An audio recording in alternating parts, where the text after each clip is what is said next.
नमस्कार, आप देख रहे हैं पब्लिक वॉइस। मैं हूं आपके साथ रोमा। शुरुआत करते हैं दिन भर की खबरों से, लेकिन उससे पहले नजर डालते हैं हेडलाइंस। मध्य प्रदेश समेत 4 राज्यों में चुनाव की काउंटिंग जारी है। बीजेपी पार्टी में दिखी खुशी की लहर।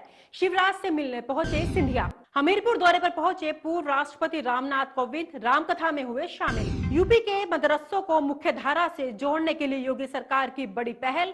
31 मदरसों के बीच खेलकूद प्रतियोगिता का किया आयोजन। रामपुर दौरे पर पहुंची केंद्रीय मंत्री समेत अध्यक्ष अनुप्रिया पटेल, जनसभा को किया संबोधित। ये थी हेडलाइंस। अब खबरें तफसील से। मध्य प्रदेश समेत 4 राज्यों में हुए विधानसभा चुनाव की काउंटिंग जारी है।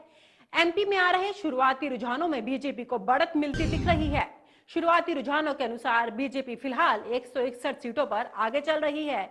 इसी बीच केंद्रीय मंत्री और बीजेपी नेता ज्योतिराज सिंधिया मुख्यमंत्री शिवराज सिंह चौहान से मिलने पहुंचे उनके आवास पर।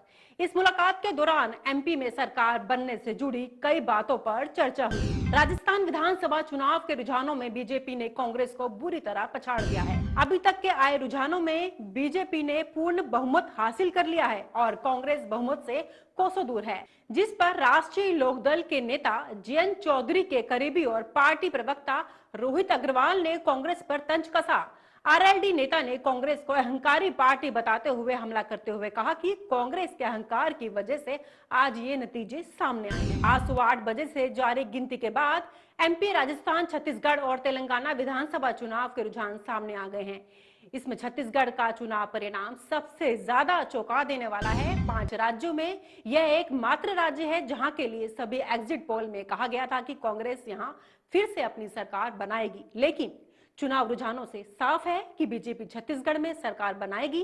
छत्तीसगढ़ में इस उलटफेर के बाद अब चर्चा ये है कि अगर बीजेपी चुनाव जीतती है तो सीएम का चेहरा कौन होगा। मध्य प्रदेश में भारतीय जनता पार्टी आगे है, राजस्थान में, और तीनों जगह स्पष्ट बहुमत के साथ सरकार बनेगी। और निश्चित रूप से आज के तारीख में बड़ी बड़ी बात करने वाले, ठीक है, नतीजा क्या निकलेगा, पर भूपेश जी का नतीजा दिख रहा है कि 2 राउंड में पीछे चल रहे हैं। इसका मतलब यह है कि जनता।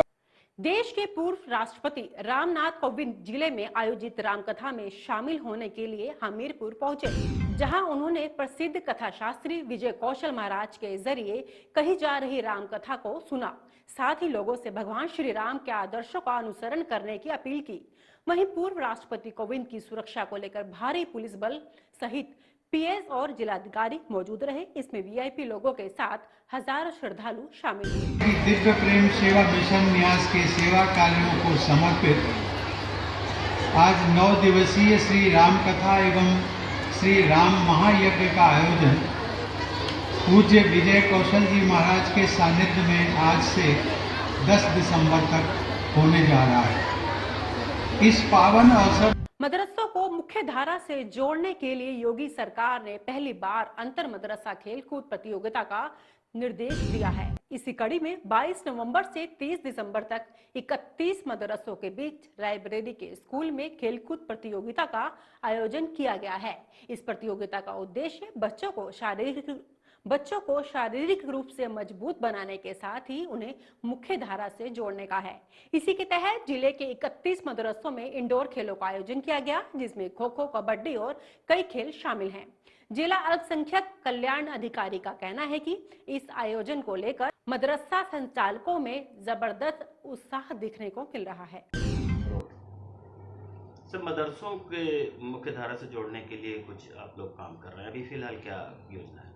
जी, आपका ये प्रश्न जो है बहुत ही वाजिब समय पे आया है। उसमें एक्चुअल में ऐसा हुआ है कि 22 तारीख से 30 तारीख तक अपने जनपद में खेल कूद के प्रोत्साहन के लिए बच्चों को और युवाओं को राष्ट्र की केंद्रीय मंत्री और अपना दल एस की अध्यक्ष अनुप्रिया पटेल शनिवार को रामपुर पहुंची, जिनका कार्यकर्ताओं ने जोरदार स्वागत किया, जहां उन्होंने आजम खान का नाम लिए बिना उन पर कटाक्ष करते हुए कहा, जनता ने पहले जिस पर भरोसा जताया था वह रामपुर को अपनी जागीर समझने लगे हैं। खबर रायबरेली से है, जहां आगामी ठंड बढ़ने को लेकर डीएम ने रैन बसेरों का निरीक्षण किया। इसके बाद हर्षिता माथुर ने रेलवे स्टेशन समेत अन्य जगहों पर बनाए गए रैन बसेरे में व्यवस्थाओं को देखा और अधिकारियों को रैन बसेरे में व्यवस्थाओं को दुरुस्त करने के निर्देश दिए।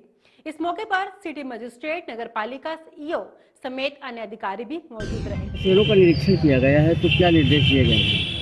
देखिए, आप सभी लोगों को विदित है कि जो सर्दी का मौसम है उसके दृष्टिगत जनपद में तैयारियां विगत कुछ दिनों में की जा रही थी। सभी उप जिलाधिकारियों के माध्यम से जो रैन बसेरे हैं और उनकी जो व्यवस्थाएं हैं उनका सत्यापन भी कराया गया था। आज मेरे द्वारा भी स्थलीय निरीक्षण करने में सदर तहसील के 3 रैन बसेरे देखे। खबर रायबरेली से है, जहां डीएम हर्षिता माथुर ने 2 दिवसीय प्रशिक्षण के लिए 50 किसानों के जत्थे को हरी झंडी दिखाकर हैदराबाद के लिए रवाना किया।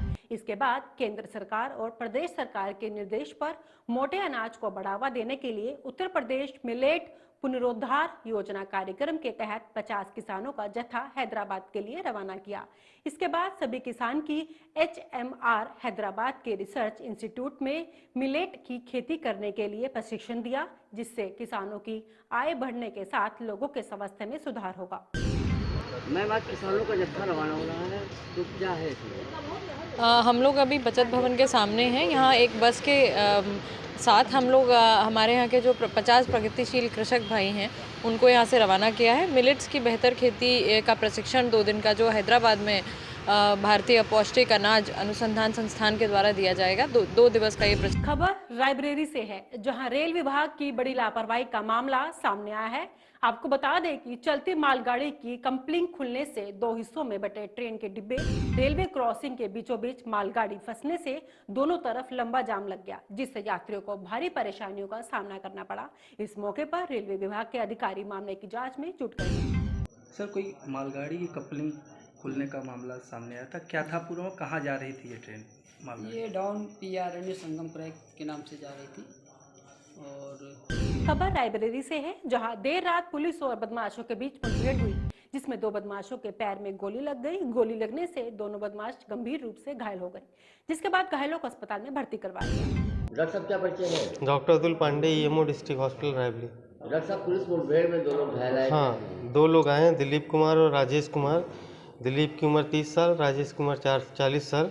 CSC सलवन से बता रहे हैं इनको पैर में। खबर रायबरेली से है, जहां मामूली बात को लेकर कहासुनी हो गई। बता दें कि भाई ने दूसरे भाई और भाभी पर लाठी से हमला कर दिया। दरअसल यह हमला इतना बढ़ गया कि दोनों को गंभीर चोटें आ गई। आपको बता दें कि घायल अवस्था में घायलों को अस्पताल में भर्ती करवाया गया, लेकिन दोनों की हालत गंभीर देखते हुए डॉक्टर ने जिला अस्पताल में रेफर कर दिया। इसके साथ ही पहुंची पुलिस ने मामले की जांच में जुट गई है। खबर रायबरेली से है, जहां एक पुलिस स्कॉट की तेज रफ्तार गाड़ी ने बाइक सवार व्यक्ति को जोरदार टक्कर मार दी, जिसमें बाइक सवार युवक को चोटें आई हैं। लेकिन इस घटना को लेकर प्रयागराज राजमार्ग के ओवरब्रिज पर काफी देर तक यातायात बाधित रहा। वहीं सूचना मिलने पर पहुंची पुलिस ने बाइक को स्कॉट से बाहर करवाया और यातायात चलाने का आदेश दिया। रायबरेली में एक शिक्षक के द्वारा छात्र को पीटने का मामला सामने आया है, जहां मामूली बात को लेकर मासूम छात्र की विद्यालय में 2 शिक्षक ने जमकर पिटाई कर दी, जिसके बाद छात्र गंभीर रूप से घायल हो गया। वहीं इस मामले को लेकर जिला विद्यालय निरीक्षण ने मामले की जांच करने के बाद विद्यालय के दोनों अध्यापकों पर कार्रवाई करने का आदेश दे दिया है। इसके साथ ही जिलाधिकारी ने मामले को संज्ञान में लेते हुए कॉलेज के प्रबंधक से मामले की जानकारी ली और इसके बाद दोनों टीचरों को निलंबित करते हुए कार्रवाई शुरू कर दी है। क्या नाम है? मेरा नाम तेजस तिवारी है। क्या मामला हुआ है? मैं स्कूल गया था 30 तारीख को। मुझे 2 सर ने बहुत मारा। एक सर ने, अनवर अहमद ने 40 डंडे मारे, मनीष यादव ने 20 डंडे मारे, अनवर अहमद ने झापट भी मारा और टार्चर कर रहे थे। किस स्कूल में पढ़ते हैं आप? Public school Chandauli Raebareli. किस लिए मारे हैं? मतलब स्कूल नहीं जा रहे थे हम। पूरे बताइए क्या मामला हुआ है। अभी तक की खबरों में इतना ही। आगे की अपडेट्स के लिए देखते रहिए public voice. OTT Live Plus app अभी डाउनलोड करें और देखें देश विदेश की सारी खबरों का इतिहास।